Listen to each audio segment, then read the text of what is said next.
इस कार्यक्रम के प्रायोजक हैं श्री निहाल चंद्र जी जैन, श्रीमती अचरज कुमारी जैन, श्री घेवर चंद्र जी जैन, श्रीमती कल्पना देवी जैन, श्रीमती सुनीता जैन, श्री विनय जैन, श्रीमती पूर्वी जैन, जयपुर, राजस्थान।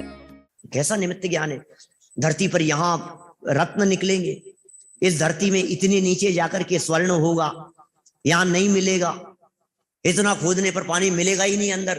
तो भूमि के स्थान भेद से, भूमि और स्थान कितना अंतर, कितनी दूरी पर मिलेगा, जमीन देख करके, मिट्टी देख करके बतला देवे, किस तरह की जमीन है वो देख करके बतला देवे। तो ये भू निमित्त ज्ञान के संदर्भ में कहा है, लेकिन साथ साथ में ऊपर भी कहा था अंतरिक्ष निमित्त श्रुत ज्ञान का विषय है, और यहां भी लिखा है भौम निमित्त श्रुत ज्ञान कहते हैं। कुल मिलाकर के ज्ञान है भाई साहब, ज्ञान है। इसे ज्ञान मात्र ज्ञानी, ये तो ज्ञान की विशेषता है भाई साहब। ये तो निमित्त ज्ञान तो कुछ नहीं है, तो श्रुत ज्ञान की विशेषता की बात कर रहे हैं। ज्ञान का क्षयोपशम विशेष रूप से होता है तो भूत भविष्य दिखने लग जाता है, सहज ही होता है, ये कोई पढ़ पढ़ करके नहीं होता है। शास्त्र पढ़ करके हमें निमित्त ज्ञानी हो गए, अरे शास्त्र पढ़ पढ़ करके क्या निमित्त ज्ञानी होंगे आप। तत्संबंधी क्षयोपशम की योग्यता होवे तो अपने आप निमित्त ज्ञान जन्म लेता है। भद्रबाहु स्वामी ने शास्त्र पढ़ पढ़ करके निमित्त ज्ञान किया था कि उनके क्षयोपशम से स्वयं निमित्त ज्ञान उनको प्रकट हो गया था। अरे उनके समय तो शास्त्र लिखे ही नहीं थे, लिपिबद्ध तो कुछ भी नहीं था, तो कैसे उनको हो गया ये ज्ञान। और श्रुत ज्ञान तो क्षयोपशम ज्ञान है, मति ज्ञान और श्रुत ज्ञान ये दोनों क्षयोपशम ज्ञान है, और निमित्त की प्रधानता से बात कर रहे हैं। अभी यहां जो ऊपर अपने ज्योतिष की चर्चा की, सूर्य चंद्र ग्रह नक्षत्र चाल, इनकी चाल की चर्चा की, अब लोग ज्योतिषी के बारे में पूछने लगते हैं। तो फिर पंडित जी ज्योतिषी को हाथ दिखाएं कि नहीं दिखाएं, ज्योतिषी के पास जाएं कि नहीं जाएं, फिर वो बताए तो फिर करें कि नहीं करें।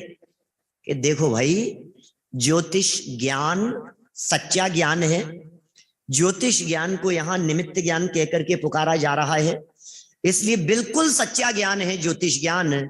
लेकिन ज्योतिषी कितने सच्चे हैं, समझ में आ रही है क्या बात। ज्योतिष ज्ञान तो सच्चा है प्रतीक, लेकिन ज्योतिषी क्या पता कितना ज्ञान है, कितना क्षयोपशम है, क्या बतलाएंगे।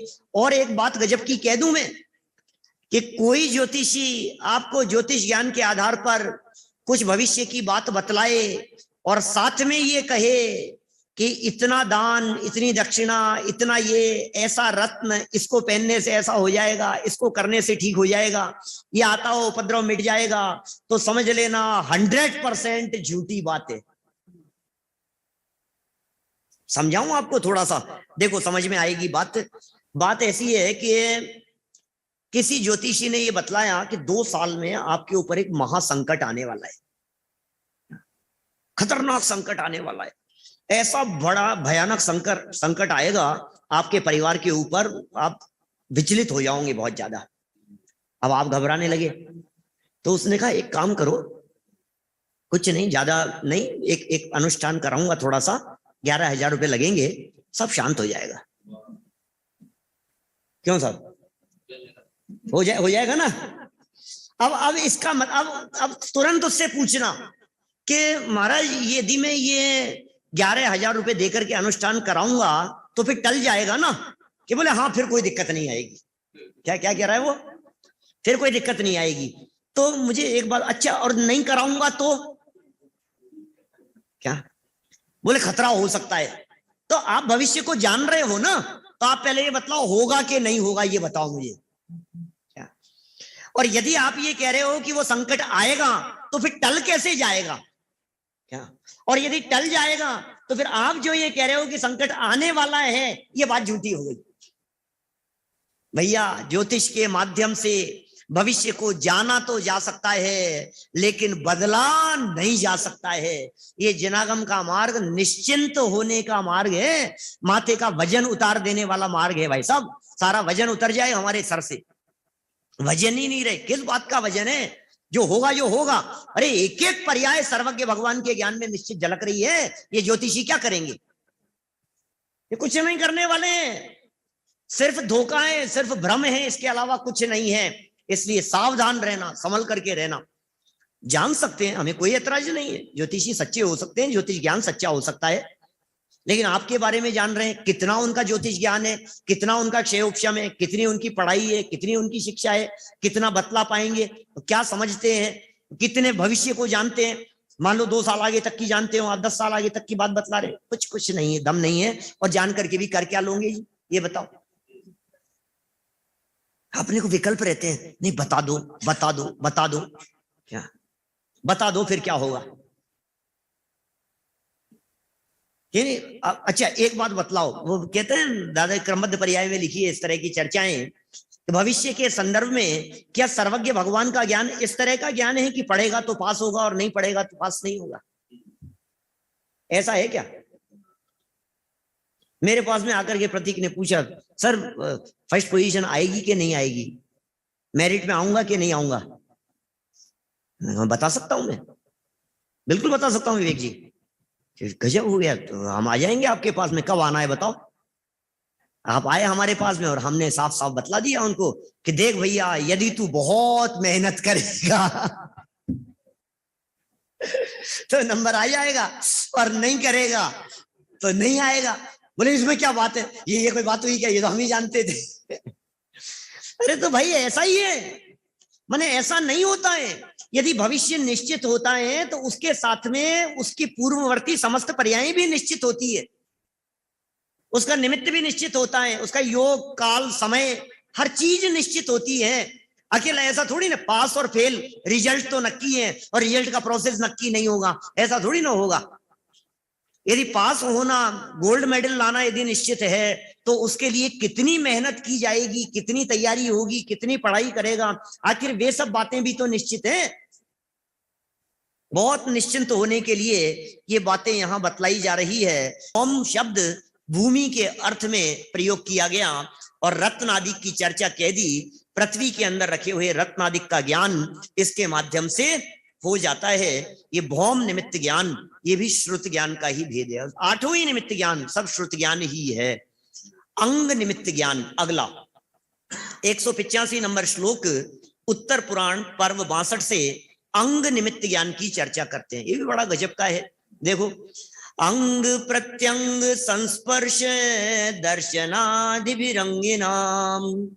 अंग काल त्रयोत्पन्न शुभाशुभ निरूपणम। शुभाशुभ म छपा है, भय होना चाहिए, ये है ना। जिनके पास में पुस्तकें हैं और पुस्तक लेकर के बैठे हैं वो सुधार ले हैं उसमें। अंग उपांग को स्पर्श करने अथवा देखने से जो प्राणियों के शरीर संबंधी तीनों कालों में होने वाले, तीनों कालों में होने वाले शुभ तथा अशुभ का निरूपण किया जाता है, बताया जाता है, बोला जाता है, बता दिया जाता है, उसे अंग निमित्त श्रुत ज्ञान कहते हैं। निमित्त ज्ञान है, निमित्त श्रुत ज्ञान है, और अंग निमित्त श्रुत ज्ञान है। शरीर के संबंध से एक एक अंग को देख करके, नाखून कैसे हैं आपके, आंखें कैसी है, सबकी यूनिक है, सबके फिंगरप्रिंट्स एक के दूसरे से मिलते नहीं है, रेटिना मिलता नहीं है। सबके मोबाइल जो है आजकल सभी फेस रीडिंग से खुल जाते हैं, पासवर्ड ऐसे लगे रहते हैं, बिल्कुल आंख के सामने किया और खुल गया। इसका मतलब आपकी आंखों में अलग बात है, इनकी आंखें अलग है, इनकी अलग है और इनकी अलग है, सबकी अलग अलग है, सबके अंग अलग अलग हैं, सबके बाल अलग अलग हैं। डीएनए मैच नहीं होता है दूसरे लोगों से। अपराधियों को पकड़ लेते हैं उससे, एक एक बाल को देख करके बाल से पकड़ में आ जाता है कि ये किसका हो सकता है, कैसे पकड़ में आ रही है ये सारी चीजें। ठीक है भैया, ज्ञान है ये तो। अंगों को देख करके भविष्य के बारे में पता लग जाए, आपके कान देख करके बतला देवे, आपका सर देख करके बतला देवे, नाक देख करके बतला देवे, अंग देख करके बतला देवे, अंग को छू करके बतला देवे कि क्या होने वाला है, कैसी घटना घटने वाली है। हमारे जयपुर के अच्छे विद्वान थे पंडित संतोष जी झांझरी जी साहब, टोडरमल जी की सभा में लगभग 30-35 सालों तक उन्होंने प्रवचन किए। वहां वो एक सच्ची घटना सुनाते थे, राजघर यहाँ की, जयपुर की ही कोई सच्ची घटना है, अभी तो इंदौर में है अपन। मैंने वहां की घटना सुनाते थे कि कोई बारात दरवाजे पर आकर के खड़ी थी, दूल्हा तोरण के लिए खड़ा हुआ था वहां दरवाजे पर, और स्वागत हो रहा था बारात का।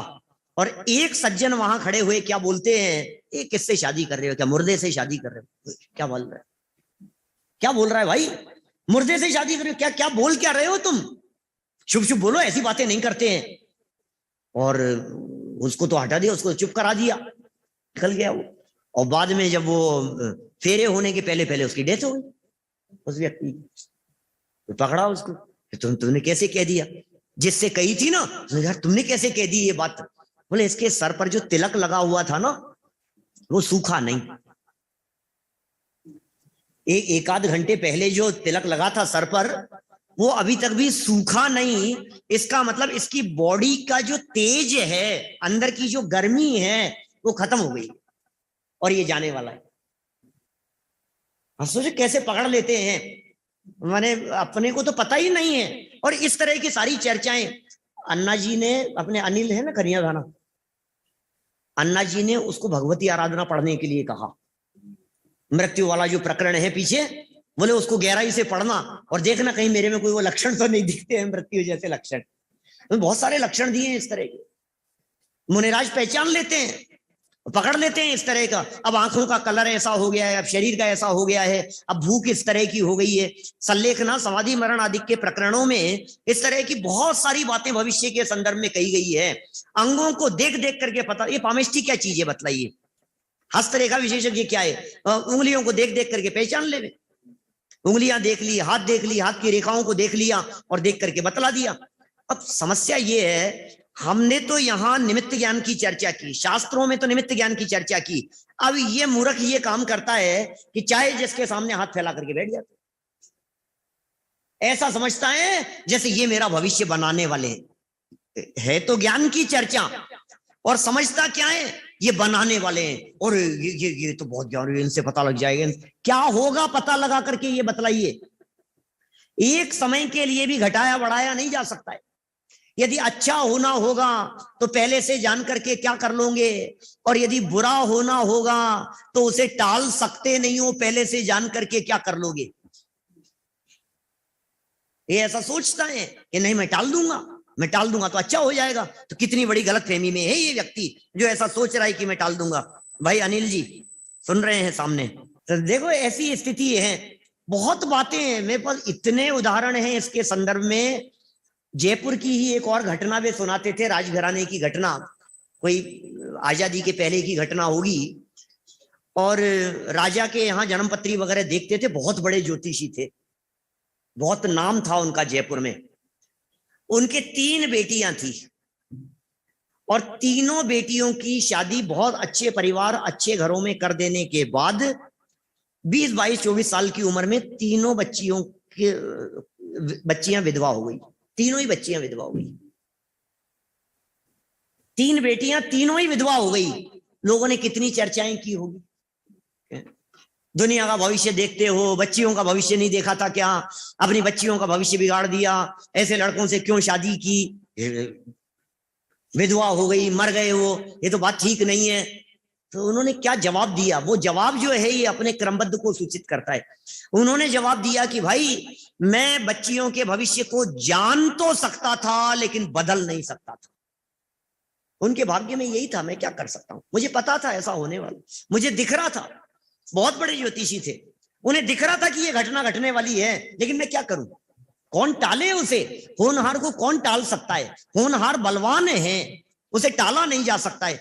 टालने की चेष्टा करना, टालने के विकल्प करना, ये महाअज्ञानता है, ये मूर्खता है। इसलिए भाई वस्तु स्थिति को और भविष्य को सहज भाव से स्वीकार कर लेने में ही सार है। इतने सुंदर शब्द दिए, अंग उपांग। अंग और उपांग में अंतर जानते हैं? अंग, हाथ अंग है और उंगलियां ये उपांग है। अपने यहाँ जिनेंद्र देव की प्रतिमा होती है, जिन मंदिर में पाषाण की प्रतिमाएं, वे खंडित कब मानी जाती है? मैं मियामी फ्लोरिडा पहली बार जा रहा था, बहुत बार जाकर के आया उसके बाद। तो जब पहली बार जा रहा था तो उन्होंने मेरे से कहा कि पंडित जी हमारे यहाँ एक प्रतिमा खंडित है और वो प्रतिमा बदलनी है और आप प्रतिमा लेकर के आना, वेदी प्रतिष्ठा का कार्यक्रम रखना है। तो मैंने कहा कि वो कहाँ से है, कैसी है। फिर वीडियो कॉल पे प्रतिमा देखी, फिर मैंने उनको समझाया कि ये खंडित नहीं है, एक उंगली का नाखून थोड़ा सा टूटा है, ये प्रतिमा खंडित नहीं होती है, इसे खंडित नहीं माना जाता है। वो प्रतिमा पूज्य है। हाथ यदि कट गए, टूटा हुआ है, तो फिर वो प्रतिमा अपूज्य हो गई। पैर यदि टूट गया तो फिर वो प्रतिमा अपूज्य हो गई, खंडित हो गई वो प्रतिमा। धड़ यदि चला गया तो फिर वो प्रतिमा खंडित मानी जाती है। लेकिन यदि कान घिस गया, नाक घिस गई है, कान टूट गया है, तो ये उपांग है, ये अंग है और ये उपांग है। समझ में आ रही है बात? तो उपांगों के चले जाने पर उस प्रतिमा को खंडित नहीं माना जाता है। ये अंग और उपांग की यहां चर्चा कर रहे हैं। अंग और उपांग के स्पर्श करने से अथवा देखने से, दूर से देखा, अंग दिखाई दे रहे हैं, दिख रही है, किसी का लिलाट देखा, किसी के चेहरे पर तेज देखा, आंख नाक कान आदि कुछ भी दूर से देख करके बतला दिया कि इसके साथ में ये घटना घटने वाली है। दांत देख करके, चंद्रगुप्त की तो इसकी तो घटना है, चाणक्य की तो, चाणक्य के दांत देख करके बतला दिया था। बालक ही था, इस प्रतीक से भी छोटा बालक होगा, और घूम रहे जा रहे थे, और रास्ते में जाते जाते किसी व्यक्ति ने रोक करके कहा कि अरे बच्चे तू तो बहुत भाग्यशाली है। कि कैसे कह रहे हो आप? अरे दिख रहा है मेरे को, तेरे जो दांत है ना, ये दांत सब एक के ऊपर एक चढ़े हुए हैं, और मैं दावे के साथ कह सकता हूं तेरे दर्शनों के लिए इतनी भीड़ उमड़ेगी कि पैर रखने की जगह नहीं होगी। कि अच्छा, ये दांतों की वजह से मैं महान बनूंगा। पत्थर उठाया और दांत तोड़ लिए अपने।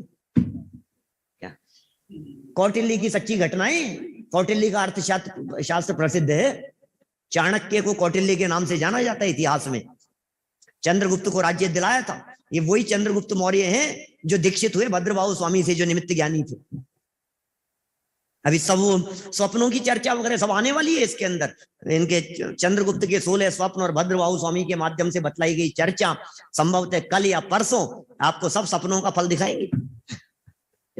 16 सपनों के फल आपने पंच कल्याणों को में तो कई बार सुने होंगे, माता के 16 सपनों के, लेकिन चंद्रगुप्त के 16 सपनों की चर्चा भी करने वाले हैं यहाँ। देखिए क्या कह रहे हैं, अंग की चर्चा चल रही है ना अपनी। अंग उपांग को स्पर्श करने अथवा देखने से जो प्राणियों के शरीर संबंधी तीनों कालों में होने वाले शुभ अथवा अशुभ का निरूपण किया जाता है, उसे अंग निमित्त श्रुत ज्ञान कहते हैं। कितने हो गए? 3 हो गए यहां तक। कौन कौन से? अंतरिक्ष, भौम और अंग निमित्त ज्ञान। अब ये स्वर निमित्त ज्ञान, ये भी बड़ा गजब का है, विचित्र प्रकार का है। ये भी क्या लिख रहे हैं? मृदंगादि गजेंद्रादि चेतनेतर रसस्वरई दुस्वरैश्च स्वरोभिष्टानिष्टा प्रापण सूचन है। 186 नंबर उत्तर पुराण का श्लोक। ओहो कैसी बातें लिख रहे हैं। मृदंग आदि अचेतन, मृदंग तबला ढोलक सारंगी ये सब आदि के अंदर सब लगा लेना। अचेतन तथा हाथी आदि चेतन पदार्थों के, अभी तो 2000 साल पहले के हैं, आज यदि लिखते तो कहते हैं रात को कुत्ते रो रहे थे, पता नहीं कौन जाने वाला है। लोग बातें करते हैं इस तरह की, पता नहीं आज कुत्ते क्यों रो रहे हैं, लोग डरने लग जाते हैं। अरे भाई कौन सी दिशा से रो रहा है, कितनी दूरी पर रो रहा है, किस प्रयोजन से रो रहा है, उसके पीछे कारण क्या है, न मालूम कितनी तरह की बातें होती है। आप नहीं जान सकते हो इन निमित्त ज्ञान को, आप नहीं समझ सकते हो। ये तो निमित्त ज्ञानी कोई विशेष प्रकार के ज्ञानी होते हैं, वे ही जान सकते हैं। आप बुद्धि लगाने का प्रयास मत करना। अभय जी भाई साहब कई बार बतलाते हैं पंच कल्याणकों में, नेमिनाथ की बारात के समय जब वो म्यूजिक बज रहा होता है ना, अरे अरे ये कौन सी राग गा रहा है, ये म्यूजिक बंद करो, ये आवाज बंद करो, बोलते हैं कई बार। अभय जी भाई साहब सुना होगा आप लोगों ने कभी। ललित जी भाई साहब, नेमिनाथ स्वामी की बारात जब आती है तो बारात आते समय जो म्यूजिक संगीत जो बज रहा होता है, मैंने भाई साहब के संचालन में कई बार उनके मुख से सुने हैं ये वाक्य, ये धुन कौन बजा रहा है, ये अशुभ है, ये नहीं बजती है ऐसे समय पे। अरे विवाह के प्रसंग पर ऐसी धुन नहीं बजाई जाती है। और वो स्वर निमित्त ज्ञान है। तबला, ये जो सारंगी आदि ऐसे जो ये अचेतन पदार्थ हैं, इन पदार्थों के स्वर को सुन करके, इनकी आवाज को सुन करके भविष्य जान लिया जाए। हाथी आदि अचेतन पदार्थों की चर्चा की, हाथी के साथ साथ में सब लगाइए। कोयल बोल रही है, कौवा बोल रहा है, माई रे माई मुंडेर पे तेरे बोल रहा है कागा, कौवा बोल रहा है, क्या होगा, बोले अब रिश्ता आने वाला है। क्या क्या क्या बात कर, न मालूम, अब वो पता नहीं क्या है, जो कुछ भी हो, लेकिन कौवे की आवाज सुन करके जवाब दिया ना, कोयल की आवाज सुन करके भविष्य के बारे में निश्चय किया ना कि ऐसा होने वाला है। लेकिन इतनी तरह की बातें हैं। अभी जैसे बिल्ली की चर्चा कर लो, मान लो बिल्ली रास्ता काट गई साहब, बिल्ली रास्ता काट गई। सारी दुनिया हिंदुस्तान में रेड लाइट पर तो लोग पार कर जाते हैं, और बिल्ली रास्ता काटती है तो गाड़ियां रुक जाती है। क्या ये हालत है सड़कों पर, बिल्ली रास्ता काट गई, खड़े हो गए। लेकिन हो सकता है वो बिल्ली आपके शुभ के लिए रास्ता काटी हो और आप रुक गए। ये क्या कर लिया आपने? 50 तरह की बातें बनती है भाई साहब। क्या लोहाड़िया जी, माने क्या नाम, पाटो जी, ये जो कितनी तरह की बातें बनती है उनमें सोचना आप। बिल्ली के डिस्टेंस पर डिपेंड करता है, 5 फीट की दूरी पर है कि 15 फीट की दूरी पर है, लेफ्ट से राइट में जा रही है या राइट से लेफ्ट में जा रही है। वो कुत्ते से डर करके भाग रही थी कि चूहे के पीछे भाग रही थी, शिकार के लिए भाग रही थी कि भोजन के लिए जा रही थी, अपने रास्ते से जा रही थी, अपने काम से जा रही थी, या और कोई बात थी, किसी के भगाने से जा रही थी। कितनी तरह की बातें उसमें लागू होगी। बिल्ली काली थी कि सफेद थी कि पीली थी कि नीली थी। तो कहां तक क्या बात लगाओगे तुम पकड़ ही नहीं सकते हो। इसलिए ज्यादा दिमाग लगाने की जरूरत नहीं है। बिल्ली रास्ता काटे तो जरूर चलना, हो सकता है काम अच्छा होने का निमित्त होगा, जो होगा उससे क्या होने वाला है। अकेले बिल्ली की बात नहीं है, कुत्ता हो, भेड़ हो, बकरी हो, बैल हो, हिरण आदि की बात तो मैंने अभी पढ़ करके सुनाई ना आपको। 173 नंबर पेज, टोडरमल जी का मोक्ष मार्ग प्रकाशक। हिरण आदि के दाएं और बाएं जाने के आधार पर सुख दुख होने के आगामी ज्ञान के सुख दुख होने के आगामी ज्ञान के निमित्त मात्र हैं।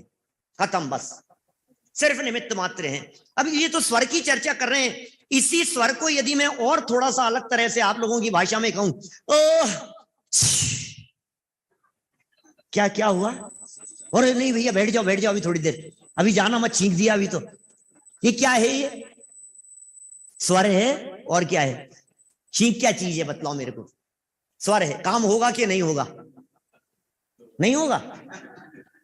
अब ये पुरुष ने छींका था कि स्त्री ने छींका था? और छींकते समय वो राइट में थे कि लेफ्ट में थे? क्या?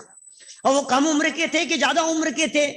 और जब वे छींक रहे थे तो उनका मुख पूर्व में था कि दक्षिण में था? अरे राम, क्यों क्यों इन बातों के आधार पर ग्रहित मिथ्यात्व का पोषण करते हो? क्या यहां तो निमित्त ज्ञान का ज्ञान कराया जा रहा है, निमित्तों में उलझने के लिए नहीं कहा जा रहा है। निमित्त ज्ञान का ज्ञान मात्र कराया जा रहा है, वस्तु स्थिति का परिचय कराया जा रहा है कि भाई वस्तु स्थिति ऐसी है। निमित्त ज्ञान होता है और निमित्त ज्ञान के माध्यम से भविष्य को जाना जाता है, जान लिया जाता है, शकुन अपशकुन का पता लग जाता है, शुभ अशुभ का पता लग जाता है। लेकिन उलझना मत, ऐसी बात कह रहे हैं। लिख रहे हैं ये मृदंग आदि अचेतन, मृदंग में सारे अचेतन वाद्य यंत्र आ जाएंगे, तथा हाथी आदि चेतन पदार्थों के, अब आदि में सारे जानवर, पशु, मनुष्य सब आ गए, आदि चेतन के सुस्वर अथवा दुस्वर। और सुन लेना, ये सुस्वर और दुस्वर के चक्कर में इनमें और माने भद्रबाहु स्वामी ने भी जो सुना था वो स्वर निमित्त ज्ञान ही था, जो 12 साल के अकाल की घोषणा थी। आगे आने वाली है 1-2 पेज पे चर्चा। बच्चा रो रहा है कि बच्चा हंस रहा है, वो सारी बातें सब निमित्त ज्ञान है। हमने तो एक बात समझ ली, बस वो छींकने की बात, और कुछ 2-4 बातों को लेकर के लकीर पीटते रहते हैं सारे दुनिया में, मिथ्यात्व का पोषण करते हैं और कुछ नहीं है उसमें। सुस्वर अथवा दुस्वर एवं स्वरों द्वारा जो इष्ट और अनिष्ट के प्राप्त होने की सूचना होती है उसे स्वर निमित्त श्रुत ज्ञान कहते हैं। ये स्वर के निमित्त से होने वाले श्रुत ज्ञान तक की बात आज हमने यहाँ देखी है। बातें तो बहुत सारी है, ज्योतिष के संदर्भ में भी, वास्तु के संदर्भ में भी, जाति स्मरण ज्ञान के संदर्भ में भी और अन्य निमित्त ज्ञानों के संदर्भ में भी आज अपनी समय सीमा यहाँ संपन्न होती है। इन सारी बातों को जानकर के अत्यंत निश्चिंतता हमारे जीवन में आनी चाहिए। इस कार्यक्रम के प्रायोजक हैं श्री निहाल चंद्र जी जैन, श्रीमती अचरज कुमारी जैन, श्री घेवर चंद्र जी जैन, श्रीमती कल्पना देवी जैन, श्रीमती सुनीता जैन, श्री विनय जैन, श्रीमती पूर्वी जैन, जयपुर, राजस्थान।